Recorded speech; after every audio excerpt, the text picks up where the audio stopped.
Bonjour Nathalie Arthaud. Bonjour. Vous êtes candidate de Lutte ouvrière. Alors vous êtes en direct de la salle de la Mutualité à Paris où vous allez tenir un meeting. Juste au départ, on a vu ces images là quand on parle de convoi de la liberté, des personnes protestant à la fois contre la vie chère mais également contre les mesures sanitaires.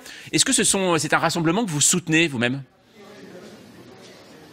Moi, je m'en réjouis parce que bien sûr, c'est un mélange de revendications, mais il y a une véritable contestation sociale. Voilà, c'est la question des prix de l'essence qui sont devenus inabordables. C'est la question aussi des super profits des pétroliers. C'est la question de la précarité, des petites pensions de retraite, des bas salaires. Donc c'est tout cela qui est posé. Et moi, je pense que oui, c'est salutaire. Et tant mieux que ce débat, ces revendications s'invitent dans la campagne parce que là, on parle véritablement des problèmes des femmes et des hommes des classes populaires.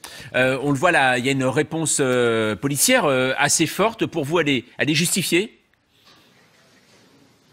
Écoutez, c'est évident que le gouvernement a envie de tuer dans l'œuf toute contestation. Donc ça, moi, je le dénonce. Je pense qu'il faut... Justement, c'est précisément ce qui a fait en sorte que ces femmes et ces hommes se sont regroupés parce qu'ils en ont marre de jamais être entendus. Ils en ont marre d'être commandés du matin au soir, de jamais pouvoir faire entendre leurs revendications. Donc, en réalité, le gouvernement s'enferre dans une politique qui sera forcément contre-productive. Alors, je le disais à propos de la campagne présidentielle, vous êtes une candidate plutôt bien placée au niveau des parrainages. On en comptabilisait 419. Qu'est-ce que vous pensez de cette proposition aujourd'hui de François Bayrou qui dit finalement il faudrait peut-être aider les candidats qui ont moins de signatures afin qu'il y ait véritablement une image hétéroclite du paysage politique au premier tour de l'élection présidentielle? Moi, ce que je vois, c'est que ces règles que nous avons toujours dénoncées, nous, Lutte ouvrière, qui devaient faire obstacle aux candidatures fantaisistes, mais qui en fait étaient là pour faire obstacle à des candidatures comme la nôtre, qui se sont durcies au fil du temps. Elles se sont toujours et encore durcies. Et bien aujourd'hui, ces mêmes règles se retournent contre un certain nombre de grands candidats, entre guillemets. Je dis donc contre certains grands candidats. Écoutez, qu'est-ce que vous voulez que je vous dise? Moi, en tout cas, c'est pas moi qui ai fait ces règles. Je vois que certains sont en train d'en définir de nouvelles, là, à 2 mois de l'élection. Dont acte, dont acte. En tout cas, nous, Lutte ouvrière, je peux vous dire que personne ne nous a jamais fait de cadeau et aucun parti. Bayrou ne propose pas de nous donner des parrains. Non, les parrains, nous sommes allés les chercher et bien heureusement, nous avons pu compter sur le sens du pluralisme d'un certain nombre de maires de petites communes qui justement sont attachés aussi à ce que des femmes et des hommes des classes populaires puissent s'exprimer dans cette élection. Je crois qu'il y a aussi une forme de reconnaissance à notre égard que oui, on n'appartient pas à ce monde de politiciens professionnels. On n'est pas je ne suis pas une candidate estampillée et choisie ni par Bolloré, ni par Bouygues, ni par Lagardère. Il n'empêche que on arrive à se battre et effectivement à se faire entendre. Donc tant mieux. Alors Nathalie Arthaud, concernant justement la candidature de Lutte ouvrière, vous parlez toujours aujourd'hui dans vos discours travailleurs et travailleuses. D'ailleurs, c'est toujours aussi un terme qui avait été, on se souvient, communément mis dans la campagne présidentielle par Arlette Laguillet, que vous reprenez aujourd'hui. Aujourd'hui, quand on voit le vote ouvrier, c'est vrai qu'une étude IFOP récente parle des intentions de vote pour 2002, on peut établir ce vote ouvrier.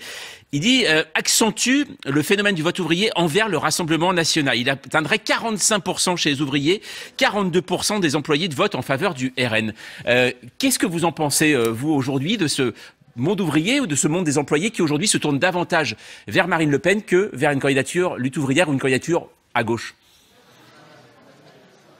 D'abord, vous oubliez tous ceux qui s'abstiennent, tous ceux qui sont tellement écœurés justement par cette vie politicienne, qui ne s'intéressent plus même à la politique. Vous oubliez aussi tous les travailleurs, ceux qui sont à la retraite, qui sont étrangers, qui n'ont pas le droit de vote. Donc vous voyez, ça fait pas le monde ouvrier tout cela. Alors il y en a un certain nombre effectivement qui sont suffisamment découragés, qui se résignent pour tomber dans le piège de la division, tomber dans le piège des boucs émissaires. Mais moi je leur dis voilà, non, la réalité, c'est que voilà, le monde du travail doit s'organiser derrière ses revendications. Ces revendications, ce sont de pouvoir vivre de son travail, d'en avoir un déjà, de pouvoir vivre de son salaire, de pas être toujours dépendant des aides, d'une prime d'activité ou je ne sais quoi. Donc c'est un combat qu'on a à mener effectivement contre aujourd'hui le grand patronat. Quand on voit tout l'argent qui s'accumule à un pôle à un moment donné, il faut dire ça suffit.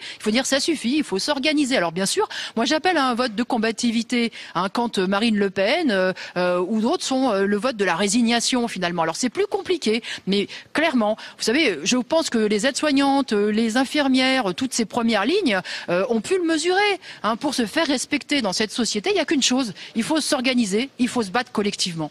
Alors, il y a eu un exemple cette semaine avec l'exemple de Total, avec un bénéfice qui annonce un bénéfice record de 16 milliards d'euros. C'était jeudi.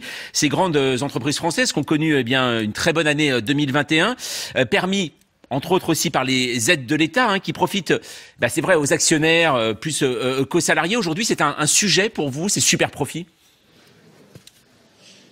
Oui, bien sûr, c'est un sujet parce que vous avez raison que ce sont les aides de l'État, mais pas que. C'est aussi le produit de l'exploitation. C'est-à-dire que ce sont les mêmes grandes entreprises, les mêmes grands actionnaires qui ensuite vont expliquer aux salariés qu'ils ne peuvent pas augmenter les salaires. Voilà, qui doivent forcément dégrader les conditions de travail, aggraver les cadences. Et puis, vous savez, les trusts pétroliers, en l'occurrence, là, ils profitent quand même sacrément de l'augmentation du prix de l'essence. Ça aussi, il faut le dire.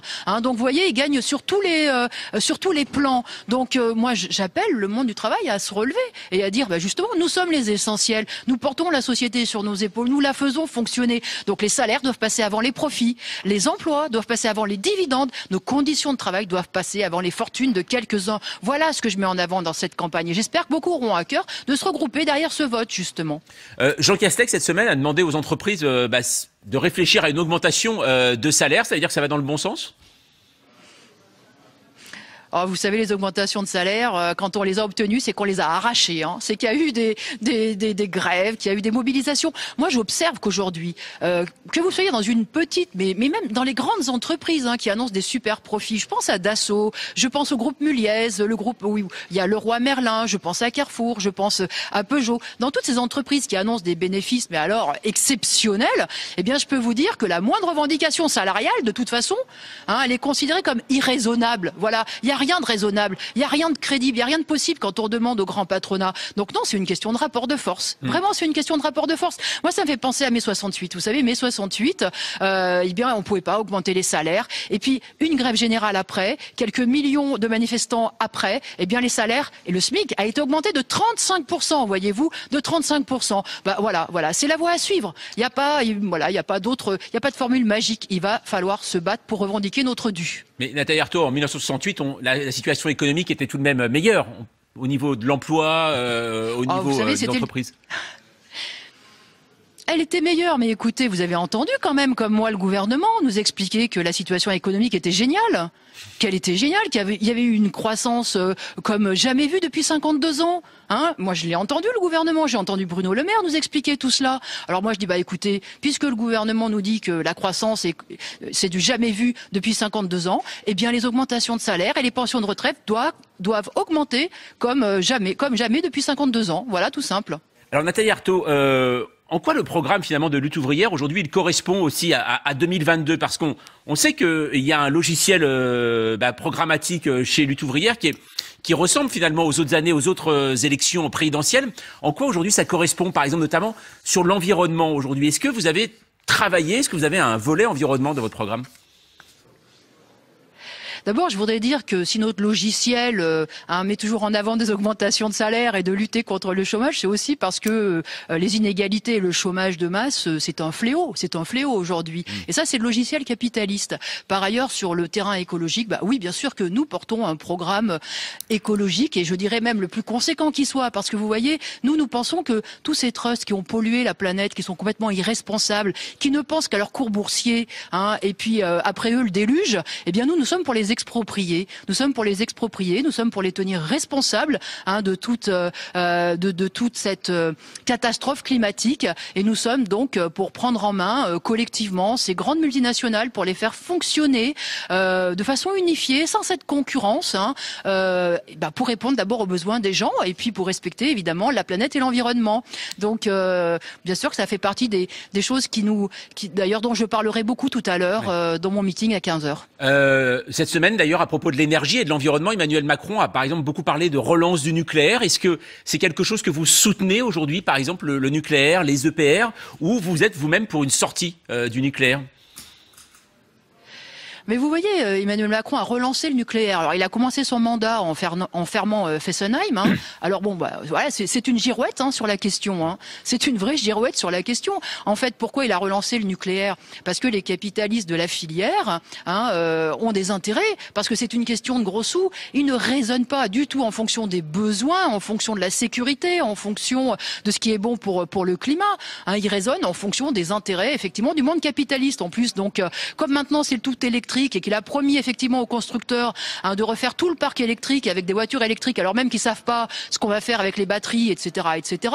Bah oui, bien sûr, il faut multiplier la production d'électricité par 2. Alors voyez tout ça, tous ces choix-là, moi ce que je vois, c'est qu'ils sont guidés par des affaires de gros sous, mais ils ne sont pas guidés par nos intérêts à tous, par l'avenir et la préservation de la planète.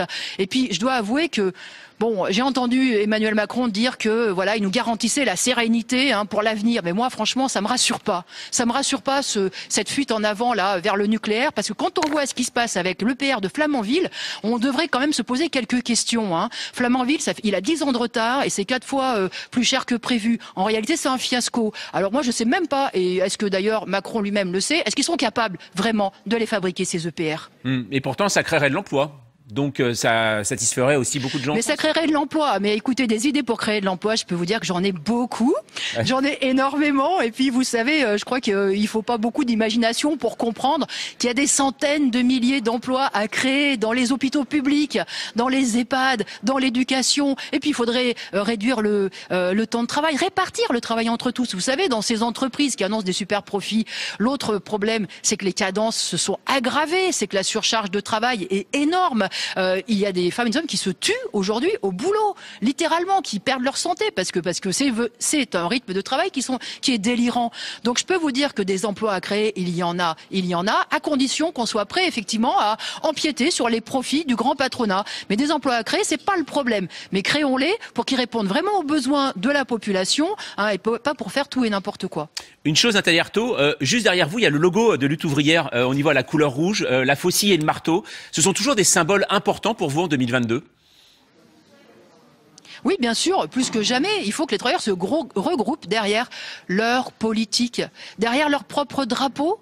Un drapeau qui correspond à une politique qui correspond à leurs intérêts. Voilà, et leurs intérêts, c'est non seulement de se battre au jour le jour pour leur beefsteak, j'ai envie de dire, pour leurs conditions de vie, pour leurs conditions de travail, mais leur intérêt, c'est aussi de contester cette classe capitaliste qui nous mène dans le mur à tous les niveaux, avec à la fois cette accumulation folle à un pôle, mais qui se traduit en une spéculation tout aussi folle, et qui menace de nous exposer à la figure tous les jours, mais qui se traduit, comme vous l'avez dit, par la crise climatique, qui se traduit aussi par ces tensions guerrières, par ces menaces de guerre qui se rapprochent minute après minute.